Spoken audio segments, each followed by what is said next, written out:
C'est au bord de cette eau turquoise, autour de ce cimetière à la blancheur innocente, que les noirceurs des deux clans de la famille Hallyday vont rejaillir. Le jour de l'enterrement, Laetitia, Laura et David sont unis derrière la dépouille de Johnny.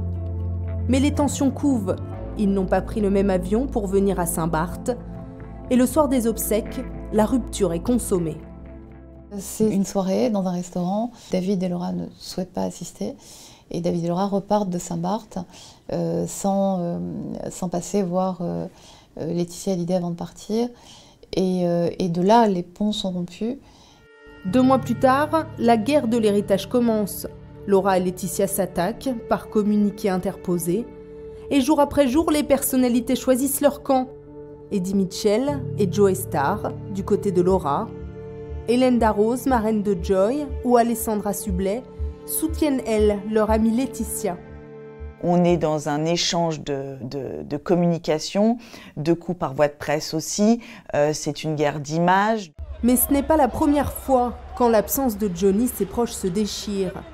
En 2009 déjà, lorsque le chanteur est dans le coma à Los Angeles, l'unité familiale explose. David Hallyday monte au front, il dénonce la gestion médiatique de l'événement par Laetitia. Lorsque Johnny se réveille de son coma, sort de son coma, il est mis au courant des frictions qu'il y a eu en coulisses entre David et Laetitia, et s'ensuit une fâche assez longue de plusieurs mois, voire de plus d'une année entre le père et son fils. Dès lors, il y aura des réconciliations, des hauts et des bas, mais cette crise de 2009 laissera des traces irrémédiablement.